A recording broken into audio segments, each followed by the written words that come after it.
daivamtv.com towards God.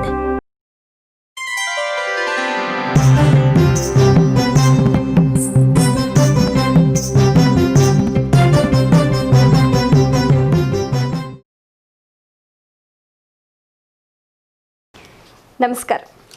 daivamtv.com సమర్పించు తిరుప్పావై వైభవం కార్యక్రమానికి సాదర స్వాగతం.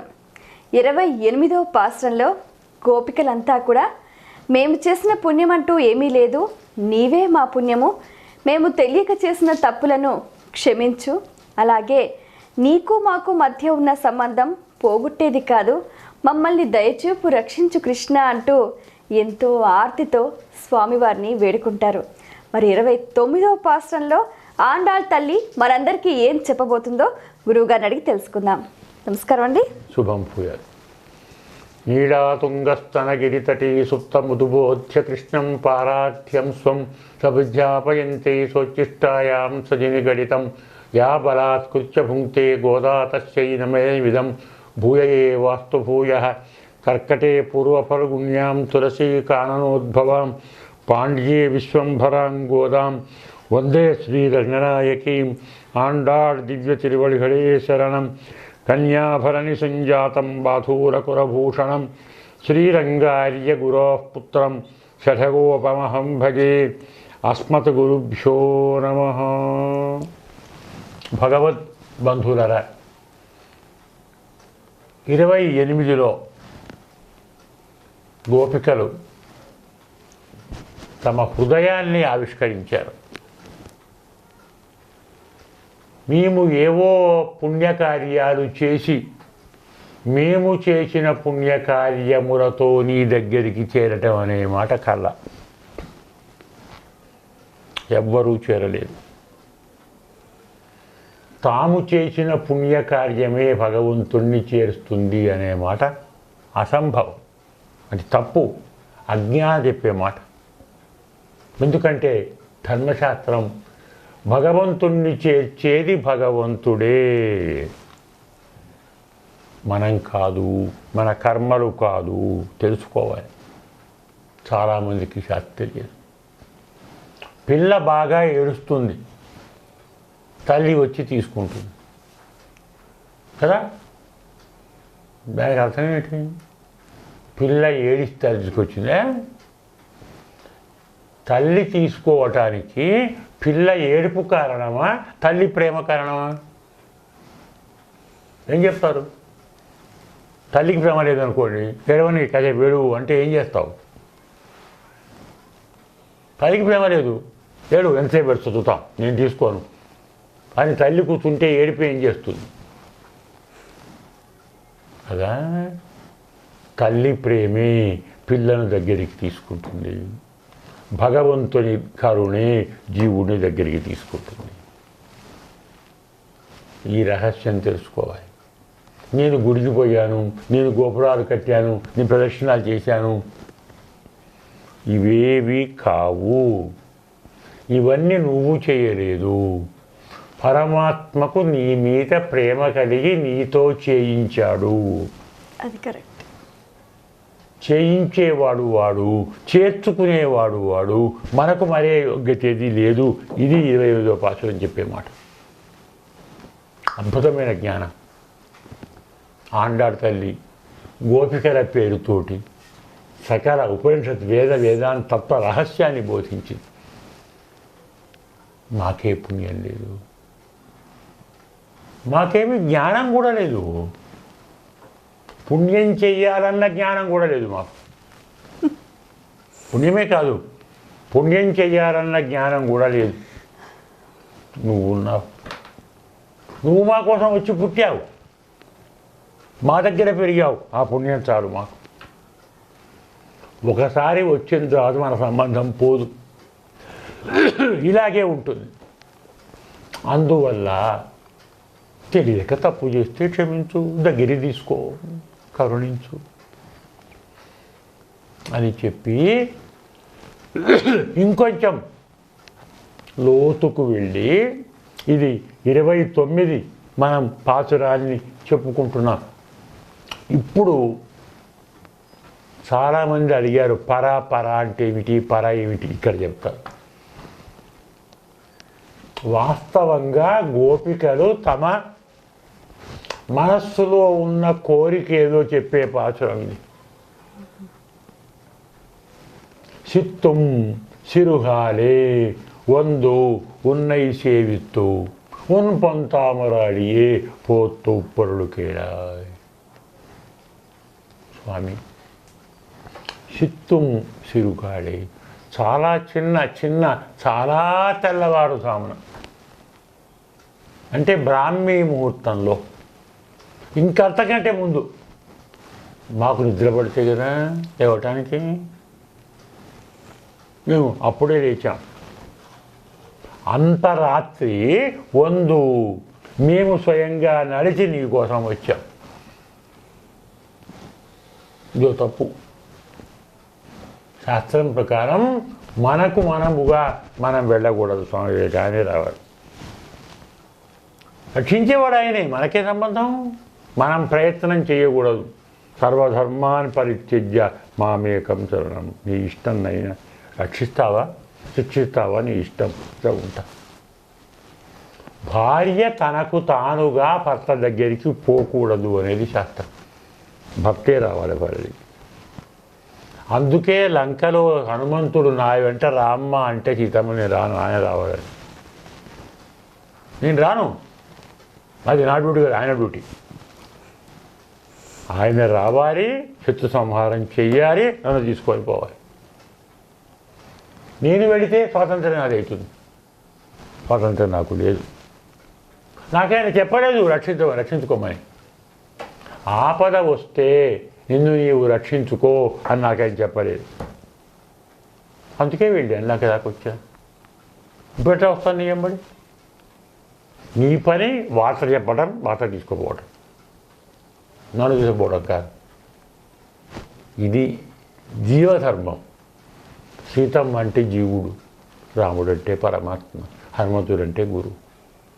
ఇవన్నీ రహస్యాలే. ధర్మం తెలియదు మనకు.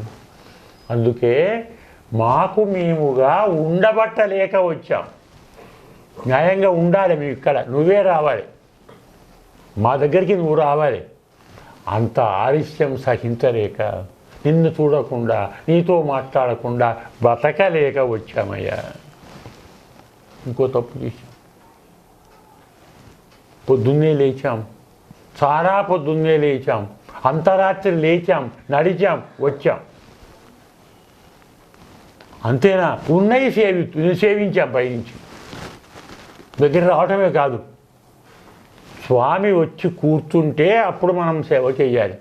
స్వామి చెప్పాలి, నాకు పుష్పాలు ఇవ్వు, నాకు గంధం ఇవ్వు, పాదప్రక్షాళన చెయ్యని అడగాలి స్వామి. ఏ సేవ చేయాలో పరమాత్మ చెప్పితే మనం చెయ్యాలి.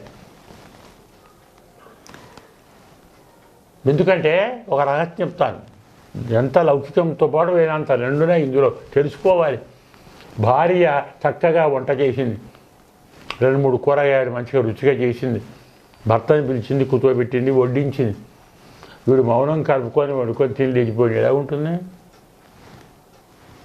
కదా? మరి తింటుంటే ఇవేమో కూరగాయ వడ్డిస్తే బాగుంటుందా?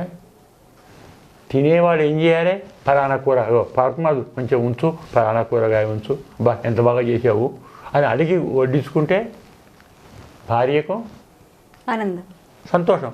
మెచ్చుకున్నాడు, ఊర నచ్చింది ఆయనకు, సంతోషం. ఏమి కావాలో అడిగి వేయించుకొని కలుపుకొని తిన్న భర్తే భార్య మనస్సును ఆనందింపజేయగలడు. అలాగే ఏ సేవ చేయాలో అడిగి చేయించుకుంటే మాకు ఆనందమయ్యా.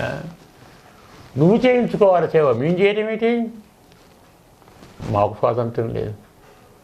అంత వేదాంతమే. అందుకే వందు ఉన్నయి సేవిస్తూ మేము వచ్చి నిన్ను సేవించాము. ఏం చేశాము? నువ్వు పొత్తామరాడియే పోత్తం పరులు కేడాయి. బంగారు పద్మము వంటి లేత చిన్న పాదాలను, ఎంత బాగున్నాయి పాదాలు, పద్మాలాగా ఉన్నాయా? ఉన్నాయి. ఏ పద్మం? బంగారు పద్మం. ఉంటుందా? బంగారానికి వాసన ఉండదు, పద్మానికి రంగు ఉండదు. ఆ రెండు నీ కాళ్ళకున్నాయి. అందుకే నీ పాదాలు బంగారు పద్మాలు. బంగారంలాగా అందరూ కోరుతారు, పద్మంలాగా అందరూ ఆఘ్రానిస్తారు. ఇలాంటి పరమసుకుమారమైన బంగారం వంటి నీ పాద పద్మాలను సేవించాం. ఏం సేవించాం? మంగళాశాసనం చేశాం నీ పాదాలకు. చెప్పాం కదా, అవును చెప్పారు. అన్ని ఊరగమలందాయి అడిపోతి అని చెప్పామే. ఆనాడు 3 లోక ఇచ్చినటువంటి నీ పాదాలకు మంగళం అన్నాం కదా. అది ఇలా మేము మంగళాశాసనం చేశాం. పొరులుకేడాయి మంగళాశాసనం ఎందుకు చేశామో ఉద్దేశ్యం విను అంటున్నారు. ఇది ఇంకో తప్పు. ఎందుకంటే ప్రతి జీవుడు వైకుంఠానికి వెళ్ళి కూడా పరమాత్మ ముందర చేరి చేయవలసిన పని మంగళాశాసనమే. అదే పరమ ప్రయోజనం, దానికి ప్రయోజనం లేదు. మోక్షము అంటే పరమాత్మను చేరాలి, ఆయన దివ్య మంగళ విగ్రహాన్ని సేవించాలి. మంగళం కోసలేంద్రాయ మంగళాశాసనం చెయ్యాలి. మంగళాశాసనం చెయ్యటమే పరమాత్మను చేరటానికి ప్రధానమైన ప్రయోజనం. దానికి ఇంకో ప్రయోజనం ఉండదు. మరి ఇంకోటి అంటున్నారు అంటే పరమాత్మను చేరిన తరువాత, పరమాత్మను సేవించిన తరువాత దానిలో కలిగే ఆనందం ప్రయత్నంలో భాగం కాదు, పరమాత్మ దయలో భాగం. కానీ దానికి కూడా ఇంకో ఏదో ప్రయోజనం ఉండి ఉంటుంది, అది కూడా ఒక భాగమే అని ప్రయోజనాన్ని కూడా సాధ్యంగా భావించే స్థితి వస్తుంది పారవశ్యంలో. అందుకు వీరు ఆ మాట అన్నారు. నేను చెప్పింది అర్థం కాలేదా? ఇంత మంచిగా చెప్పామయ్యా. తెల్లవారుజామున లేచాము, వచ్చాము, నీ పాదాలు మంగళాశాసనం చేశాము. దానికి ప్రయోజనం వింటావా? అది కూడా ఆడపిల్లలం మేమే మా నోటితో చెప్పారా? అర్థం కాలేదా? అయినా నీకు అర్థం కాదులే. ఎందుకు? పెత్తమ్మైత్తిని కులత్తిలి పిరందా. నీవు ఎక్కడ పుట్టావో తెలుసా? కొంచెం ఆలోచించుకో. ఎక్కడ పుట్టావో? పెత్తమ్మైత్తిని కులత్తిల్, పశువులను మేపే కులంలో పుట్టిన గోవింద. ఎంత గడుసుగా అంటున్నారంటే గోవింద అన్నారు.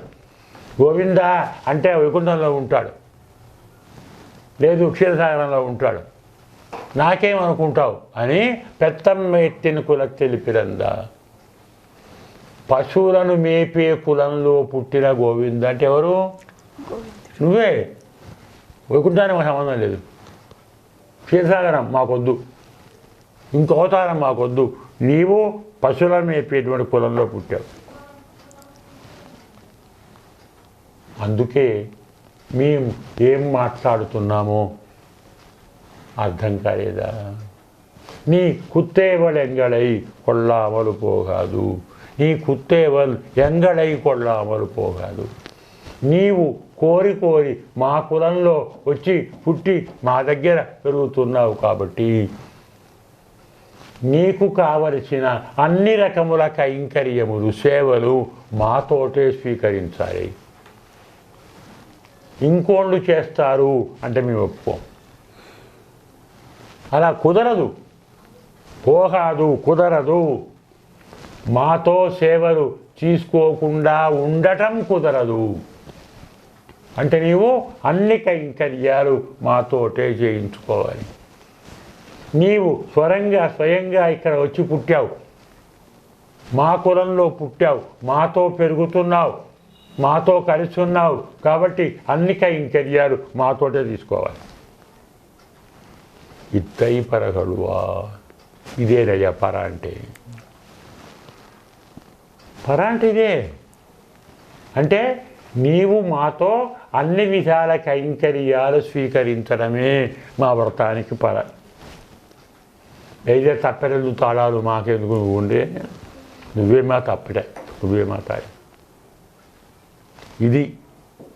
ఇదే ఇత్తయి పరగడువ.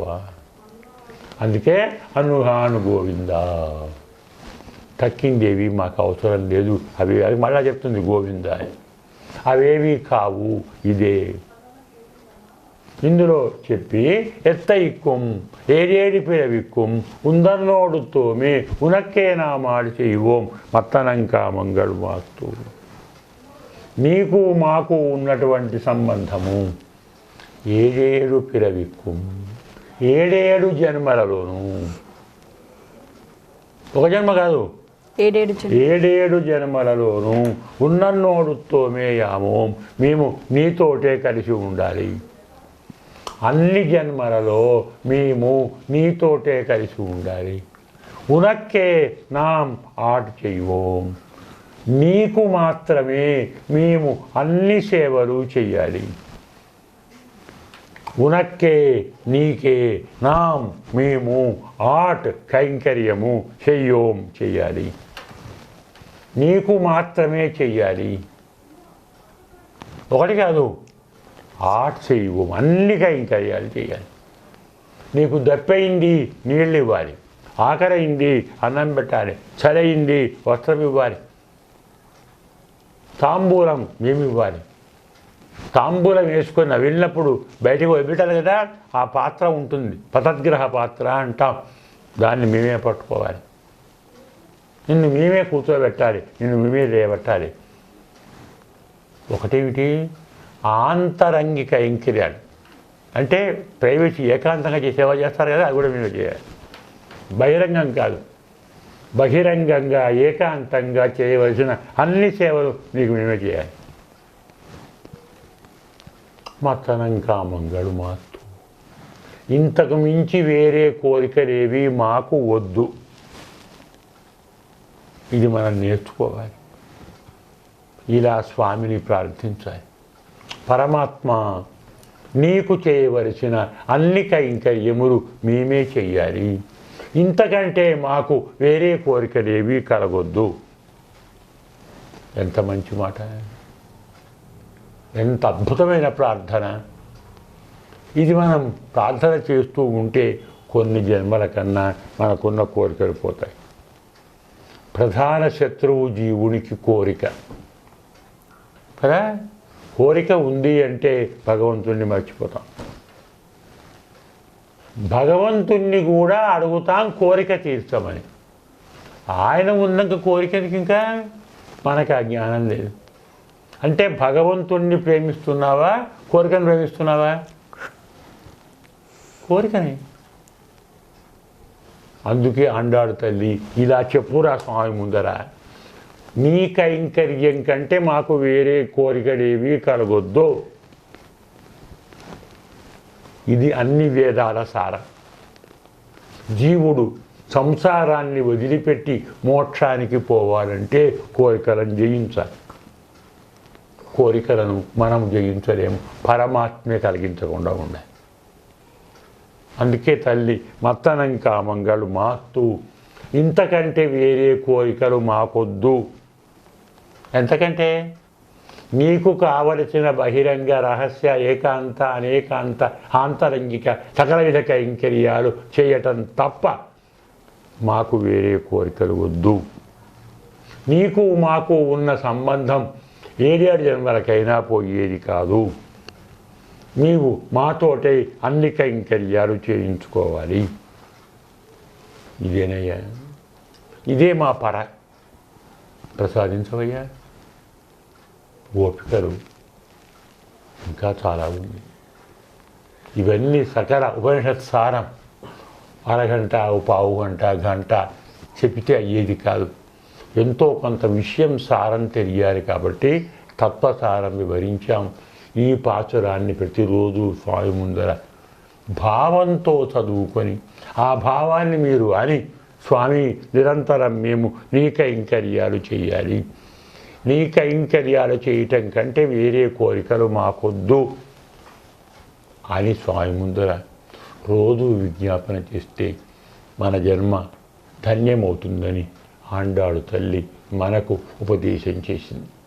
సోచ్చిష్ట మాలికా బంధగంధబంధుర జిష్ణవే విష్ణుచిత్తతనూజాయై గోదాయై నిత్యమంగళం మాతృశా కించనత్రాణబద్ధ కంకణ పాణయే విష్ణుచిత్తతనూజాయై గోదాయై నిత్యమంగళం శ్రీమత్యై విష్ణుచిత్తార్య మనోనందన హేతవే నందనందన సుందర్యై గోదాయై నిత్యమంగళం శ్రీనగర్యాం మహాపుర్యాం తామ్రపండిత్తరీతటే శ్రీచింతనే మోస రఘోపాయ మంగళం శేషో వా సంయనాథో వా శ్రీపతిర్వేది సాత్వికై విదర్క్యాయ మహాప్రాజ్ఞైర్భాష్యకారాయ మంగళం తురామురావతీర్ణాయ తోషితాఖిలసూరయే సౌమ్యజా మాతృమునయే శేషాంశాయాస్తు మంగళం మంగళాశాసనపరైర్మదాచార్య పురోగమై సర్వైశ్చ పూర్వైరాచార్యైస్తత్కృతాయాస్తు మంగళం కన్యాభరణి సంజాతం బాధూరకులభూషణం శ్రీరంగార్యగురో పుత్రం శరగోపమహం భజే అస్మద్గురుభ్యో నమః. చాలా సంతోషం అండి. మీ అమూల్యమైన సమయాన్ని కేటాయించి తిరుప్పావై అందులోని సారాంశాన్ని, వేదాల్ని, శాస్త్రాన్ని అంతటినీ కూడా వివరంగా మా అందరికీ తెలియజేసినందుకు ధన్యవాదాలు. శుభం వర్ధతాం. వీక్షించారు కదండి, ఇది తిరుప్పావై వైభవం. మీరంతా తెలుసుకున్నారు కదా. 30 పాసులను కూడా ప్రతిరోజు పఠించండి. మీకు అది తమిళంలో ఉంది, ద్రవిడంలో ఉంది, పలకడం రాకపోయినా కనీసం భావాన్నైనా స్మరించండి, మననం చేయండి, ఆచరించండి, అనుసంధానం చేయండి అని చెప్పి గురువుగారు చెప్పారు. ఆ విధంగా 30 చేయలేకపోయినా కనీసం చివరి 3 పాసులన్నా వాటి భావాన్ని ప్రతిరోజు భగవంతుడి ముందర మనం ప్రార్థిస్తే ఆ పరమాత్ముడు పరవశం చెంది మీకు కావాల్సినవన్నీ కూడా అందిస్తాడని తెలియజేశారు. ఆ విధంగా ఆండాళ్ తల్లి అనుగ్రహం, గోదా రంగనాథుల దివ్య ఆశీస్సులు అందరికీ ఉండాలని కాంక్షిస్తూ daivam.tv.comని లైక్ చేయండి, షేర్ చేయండి, సబ్స్క్రైబ్ చేయండి. స్వస్తి. daivam.tv.com యూట్యూబ్ ఛానల్ని లైక్ చేయండి, షేర్ చేయండి, సబ్స్క్రైబ్ చేయండి.